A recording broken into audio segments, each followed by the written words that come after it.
नमस्कार साथियों हम चर्चा कर रहे थे कि हमें अपने गट को कैसे स्वस्थ रखना है, गट को कैसे स्वस्थ रखा जाए।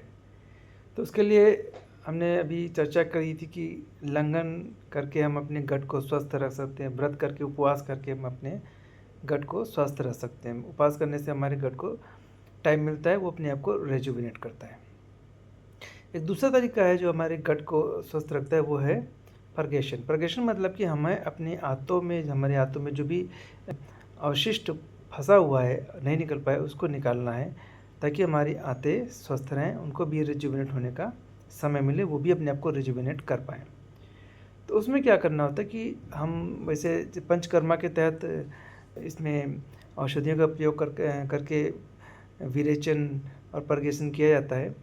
लेकिन अगर हम घर पे इसको करना चाहें तो उसके करने के एक छोटे-छोटे उपाय हैं। इसमें एक तो आप ये कर सकते हैं कि विरेचनी नामक एक टैबलेट आती है, बटी आती है, उसका इस्तेमाल कर सकते हैं। लेकिन इसमें क्या होता है कि थोड़ा-सा पेट में ये मरोड़ पैदा करती है, तो दर्द होता है उसमें हल्का-सा। तो अगर आप इसको नहीं इस्तेमाल करना चाहते तो आप इसके बजाय दूसरे तरीके इस्तेमाल कर सकते हैं। कुछ हर्ब्स ऐसी होती हैं जो हमारे गट को साफ़ करने में हमें मदद करती हैं। इस औषधि का नाम है, इसको हम बोलते हैं हरड़। हाँ साथियों, हरड़ सही सुना आपने।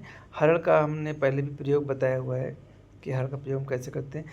विरेचन में हम हरड़ का प्रयोग जो करते हैं, यानी हाथों को साफ़ करने के लिए, अपने गट को साफ़ करने के लिए हरड़ का जब प्रयोग करते हैं तो उसमें करना क्या होता है कि हमें 5 से 10 ग्राम हरड़ का पाउडर लेना होता है और उसको घी या फिर घी या शहद के साथ उसको इस्तेमाल करते हैं। अच्छा, घी और शहद के साथ इस्तेमाल कैसे करना है, इसमें दो चीज़ें हैं।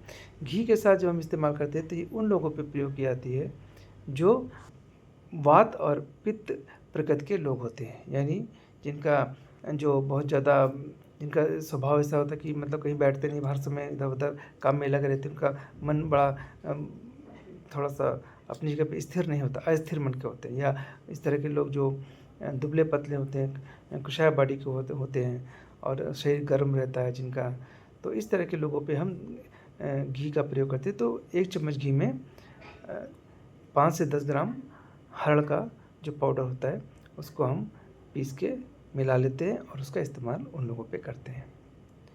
इसके अलावा शहद का प्रयोग हम कफ प्रकृति वाले लोगों पे करते हैं। कफ प्रकृति वाले लोग कैसे होते हैं? जिनका बॉडी हैवी होती है, भारी शरीर वाले होते हैं और थोड़ा-सा आराम पसंद होते हैं, ज़्यादा काम करना पसंद नहीं होता है और उनका शरीर जो है स्मूथ होता है, चिकना होता है, बॉडी जो है रूखी नहीं होती है और शरीर जो होता है वो ठंडा-सा होता है। तो इस तरह के लोगों में हम शहद का प्रयोग करते हैं, क्योंकि शहद चूँकि पित्त को बढ़ाती है, इसलिए कफ प्रकृति वालों में शहद का प्रयोग किया जाता है। तो शहद के साथ में 1 चम्मच शहद के साथ में 5 से 10 ग्राम हरड़ का पाउडर लेते हैं, उसको मिलाकर इस्तेमाल करते हैं और ये 15 दिन में 1 या 2 बार करना होता है। तो इससे क्या होगा कि आपका जो गट है, आपका जो आंतें हैं, वो इससे साफ़ हो जाएँगी और आंतों को अपने आप को रिजुविनेट करने का मौका मिलेगा। तो साथियों, लंघन के बाद विरेचन से भी आप अपने गट को साफ़ कर सकते हैं, अपने गट को हेल्दी बना सकते हैं। अब इसके बाद आता है वमन। वमन भी एक प्रक्रिया है जो पंचकर्म में इस्तेमाल की जाती है और उसमें भी हर्बल औषधियों का प्रयोग करते हैं। लेकिन घर पर हम जब वमन करते हैं तो उसका थोड़ा-सा अलग तरीका होता है। उसमें हमें करना ये होता है कि अगर जैसे आप जिस दिन आपको वमन करना हो तो उस दिन आपको खाली पेट रहना होता है। सुबह-सुबह अगर करेंगे तो ज़्यादा बेहतर है। और करना कैसे है कि सुबह आप उठ कर के जितना पानी आप पी सकते हैं, 5 गिलास, 4 गिलास, 6 गिलास पानी में आप कोशिश करें कि थोड़ा-सा नमक मिला लें, इतना नमकीन हो जितने आँसू होते हैं।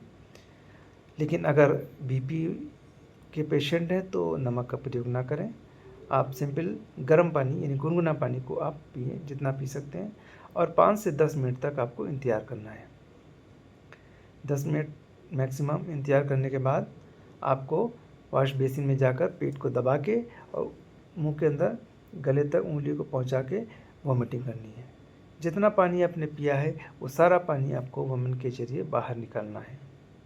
तो इस तरह से आपके पेट में जितना भी, आपके आमाशय में जितना भी एसिड है, जितना भी अम्ल है, वो उस जल के ज़रिए उस पानी के ज़रिए बाहर आ जाएगा और आपका जो आमाशय है वो बिल्कुल क्लीन हो जाएगा, बिल्कुल साफ़ हो जाएगा। और उसको थोड़ी देर के लिए आपको वैसे ही रखना है, तुरंत कोई चीज़ नहीं खानी, ताकि उसको भी मौका मिले अपने आप को रिजुविनेट करने का। कम से कम 2-3 घंटे तक कोई भारी चीज़ नहीं खानी, हल्की-फुल्की चीज़ ले सकते हैं आप, हर्बल टी ले सकते हैं या आप इसमें फ्रूट जूस ले सकते हैं, लेकिन भारी चीज़ों का प्रयोग ना करें, क्योंकि आमाशय को भी आपको समय देना पड़ेगा उसको रिजुविनेट होने के लिए। तो इस तरह से साथियों हमने चर्चा किया कि वमन, लंघन और विरेचन के ज़रिए कैसे हम अपने गट के स्वास्थ्य को अच्छा सा बना सकते हैं, मेंटेन करके सकते हैं, इसको रिजुविनेट कर सकते हैं। और अगर आपका गट रिजुविनेट रहेगा तो आपकी पूरी बॉडी रिजुविनेट रहेगी, आपकी बॉडी पूरी हेल्दी रहेगी, स्वस्थ रहेगी। तो साथियों, इस तरह से आप अपने आप को स्वस्थ करें और अपने आसपास के लोगों को भी स्वस्थ करें, स्वस्थ रहें, स्वस्थ जीवन जिएं। फिर मिलेंगे किसी और विषय पर चर्चा करने के लिए। तब तक के लिए नमस्कार।